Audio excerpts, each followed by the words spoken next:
Hello guys, welcome back. My name is Nathan, and today I really wanted to talk about a strange trade rumor that I came across over the past couple of days revolving the New York Rangers and a potential Patrick Kane trade. Now, this trade rumor is coming from an article from the New York Post, Larry Brooks, that blew Twitter up over the past couple of days, and deservedly so. And this article by Larry Brooks basically goes into detail on if we could see a Patrick Kane trade, what that trade would look like, and if the New York Rangers could potentially pull it off. But when it comes to an actual Patrick Kane trade, what is the plans here when it comes to Chris Drury? Could we see a trade with the New York Rangers, and will Patrick Kane actually be traded? Watch till the end for all the latest trade rumors, all the news, and make sure you hit that subscribe button if you are new. 55% of the people that are watching are not subscribed. If you like hockey and if you like trade rumors, this channel is the place to be. Now, like many of you guys that were asking me to cover this story, I was pretty genuinely shocked when I saw this article and was reading through it, but I do think Larry Brooks makes some pretty interesting points here, and there might be some substance, at least on the New York Rangers side, even though for the Blackhawks, a Patrick Kane trade would pretty much come out of left field. Now, the first thing that Larry Brooks says is this: if the Rangers could somehow make the cap numbers work for next year, perhaps by bringing in a third team, Arizona, into it, would you do whatever it takes to acquire Patrick Kane from the Blackhawks? Then he goes on to say another interesting thing, which goes to potentially the trade price involved for Patrick Kane. Would you get Kane if it cost you Kakko, but not Alexis Lafreniere, Nils Lundqvist or Zach Jones or Matthew Robertson, but not Braden Schneider, Vitaly Kravtsov, but not Will Cooley or Brendan Othman, and a 2022 first rounder? So now we get more of a blueprint of what maybe this price could look like in a Patrick Kane trade if it does come to that. So basically what Larry Brooks is proposing here is the Rangers would trade for Patrick Kane, and in exchange, the Blackhawks would get Kaapo, Nils Lundqvist, Vitaly Kravtsov, and a 2022 second round pick. Now put a pin on that, because we're going to be talking about that quote a lot throughout today's video, but there were a ton of quotes throughout this article which I thought were almost crazy, and a lot of stuff that's pointing towards the Rangers and the Blackhawks philosophy on a potential Patrick Kane trade. Now, one of the things he does mention right after that is how a Panarin, Strome, and Kane trade would be, or line would be so awesome to see, and I definitely do agree with that. Obviously, Panarin and Kane have the chemistry and have the great play before Panarin was traded to the Blue Jackets, but I do feel like in that situation, with Kakko, you're already having a lot of thinness on the right wing side. Then you trade him away, and obviously you're getting Patrick Kane, who is the better player, let's be honest here, even if I love Kakko, but at the same time, I feel like that's not really solving the problem on the right wing side, but I digress. We'll also get into that later. And then he goes on to say another super interesting thing here, which again points to what the Rangers might be thinking. Would you go all in for the Rangers' second Stanley Cup in more than 8 decades, knowing that these next 2 seasons before Kane would be eligible to hit the open market in 2023 will likely represent the apex for the high-end core of Panarin, Kreider, Zibanejad, Jacob Trouba, who will all be between ages 28 and 31 before the playoffs begin in May. So one of the main things that Larry Brooks talks about and points out in this article is the Rangers' kind of dilemma here, where they have a lot of prime core players, but a lot of younger players on the rise and young prospects who will be a part of this team. But for this Rangers team as well, are you going to risk potentially Mika Zibanejad being out of his prime, Panarin being out of his prime, guys that are in their primes right now, have opportunities to win? Will you just let that wait? Will you let the Rangers still be a young team forever and wait for the young guys to come up before it's too late? Or will you trade for a guy like Patrick Kane to win now and to win while guys like Panarin and Zibanejad are at their true primes? That's an interesting question for this Rangers team that is playing so well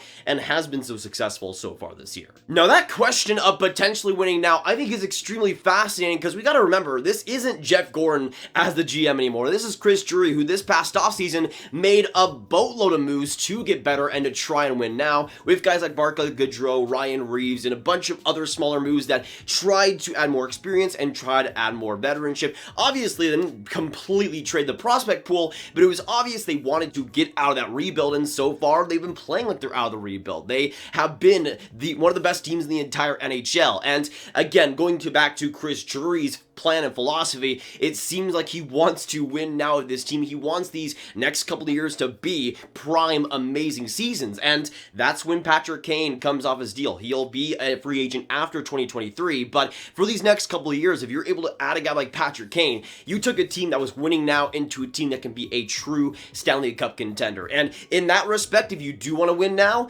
Patrick Kane would be one of the best bets if you could actually trade for. Now, I think one of the most important things that Larry Brooks mentions in this article, and the first thing he mentioned, was a potential 3-team trade where a team like Arizona would come in and eat some cap. That, I think, would be absolutely mandatory, because there's no way the Rangers are putting in $10.5 million on their books already. A team that is already pretty cap-strapped, it's just not going to happen. There's no way that can happen, and I'd be even surprised if they're even able to get Kane at around a $6 million level. I think it might have to be even lower than that to actually bring this type of guy on. But if we're talking about Patrick Kane, if you can actually trade for him, I feel like the Rangers would be a pretty amazing fit. Though, again, that trade price is a little steep, he is still one of the best wingers and best players in the NHL. This season hasn't been amazing offensively, but he's also been a part of that Blackhawks team that hasn't been amazing, even if they are doing better this year. In 22 games played, Kane has 7 goals, 15 assists, and 22 points, but this was a guy that just got 1,100 points this season in 1,051 games, and so far in the past couple of seasons, last year he got 66 points in 56 games, and the year before that 84 points in 70 games, the year before that 110 points in 81 games. If we're talking about just pure offense and pure production, Patrick Kane is one of the best out there. And if we're talking about playoffs as well, Kane's another interesting player in that type of debate, because he's a guy that over the years has been great in that too. In 2020 he got 9 points in 9 games played, in 2017 2 points in 4 games played, but in 2016 7 points in 7 games played, then in 2015 21 points in 23 games, 20 and 19, you got 14 and 23, and the list goes on, even going back to 2010 where he got 28 points in 22 games. This is one of the most consistent and productive players, not just in the regular season but in the playoffs, and I feel like if you're just going for pure offense, you're trying to add a top 6 winger who can give you the production, Patrick Kane is one of, if not the best bet out there. He has still been lights out even this year with the Blackhawks not being amazing. But the problem that I kind of see in a Patrick Kane trade, again going back to that thinness on the right side, is I feel like for championship teams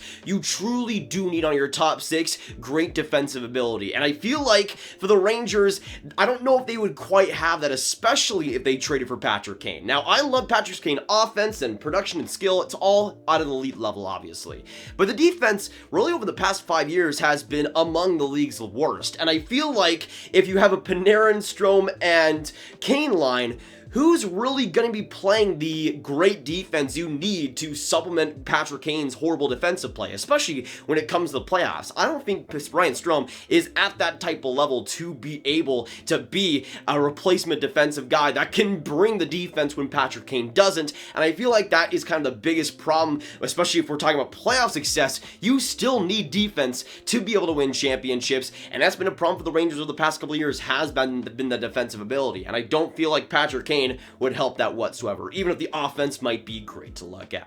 And that to me is the biggest discrepancy. We obviously talk about Patrick Kane having the 3 Stanley Cups, but that was more than 6 years ago. This is a guy that hasn't had much playoff success with his team in a very, very long time, and I think the defense is a big part of that. Will Patrick Kane be able to turn the tide and actually be at least a replacement level player defensively in the playoffs? I'm not even sure about that. So again, it goes back to the Rangers fit on that top 6. Obviously, the offense would be absolutely amazing, but you'd have to almost create a great first line that's great defensively, and with a guy like Mika Zibanejad, I don't think that's even the case either. Now, going back to that initial trade offer of Kakko, Lundqvist, Vitaly Kravtsov, the 2022 second round pick, there were a lot of people saying it would be a humongous overpay if that were to actually be the trade, and I can agree at some points maybe with that, but let's be honest here. For the Blackhawks to trade Patrick Kane, you would have to pay even more than that, if we're being real here. This is Patrick Kane we're talking about. This is the franchise player for the Blackhawks. And let's not forget the situation the Blackhawks are in right now. After all the crazy, stupid stuff that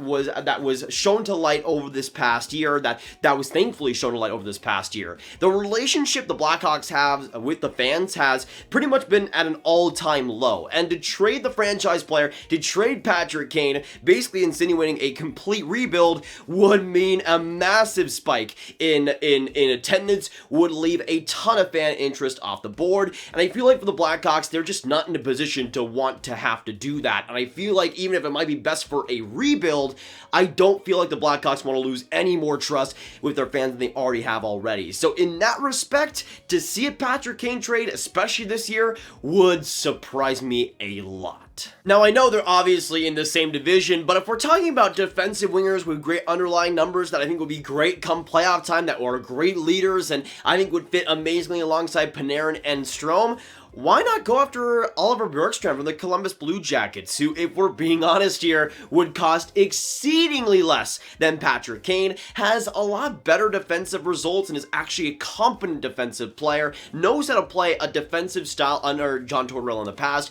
under the playoffs, and I feel like in a top 6 would work amazingly well on that right side with Panarin, with Strome, and would fit in very, very well. He's a great leader, though, and has great underlying numbers, works hard, plays the game the right way, and I feel like for the Rangers, if you're going to trade for a guy, I feel like the defensive route, the two-way game is what they probably should go for. There's just not enough defense, I feel like, on that top 6 to last you going into a conference final or a Stanley Cup final or to win the whole thing. And I feel like for Patrick Kane, yes, he has the cups, but that was a long time ago, and the defensive results just aren't there whatsoever. And I feel like adding a guy like Oliver Bjorkstrand, who probably would maybe cost a first and maybe a decent prospect, as opposed to the whole core almost in Patrick Kane, I feel like it would be so much more of a smarter move for the Rangers. I mean, the guy has 21 points in 25 games, which is not much worse than Patrick Kane, and Oliver Bjorkstrand is on the Columbus Blue Jackets, who are better offensively this year, but aren't exactly a dynasty offensively, and he also is locked up pretty long term at a $5.4 million cap hit until 2026. You get some pretty big control there,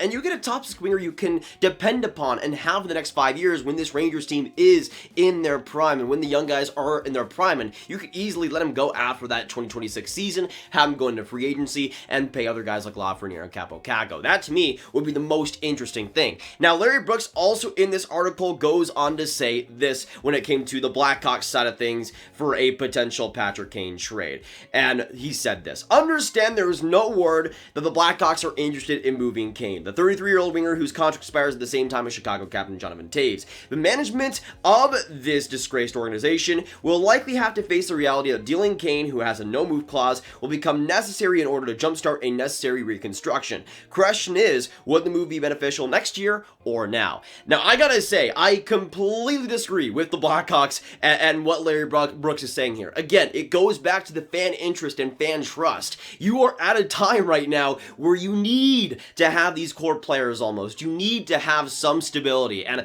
I feel like for the Blackhawks, they're scared of a potential recession in terms of fan attendance. If they do go to rebuild, that's what will happen. It even happened with the New York Rangers, and I feel like for a team like them, especially with how many losses they've had this past year, they don't want to have another loss like that in terms of the fan interest. And again, it goes back to what is best for their money-making needs. I feel like, yes, the direction they could go in, I feel like rebuilding might be the best thing for them, but in terms of fan interest, in terms of money-making, which is what the Blackhawks should do as a franchise, as an organization, it just doesn't make sense for Kane to actually be dealt anytime soon. But that'll be it for today, guys. Thank you so much for watching. If you did enjoy, make sure you hit that like button, hit that subscribe button, and hit that notification bell. Of course, comment down below what you guys think on this whole Patrick Kane situation. Do you see a Patrick Kane trade happening? Do you think it would be a good move for the Rangers? What will you trade for him? What do you think about this whole trade rumor? Let me know your thoughts. Make sure you share this video with friends. Get out there, subscribe, like, and hit that notification bell if you haven't. Click on this card for all my trade rumor content round 1 playlist, and I'll see you in the next one. Have a great day,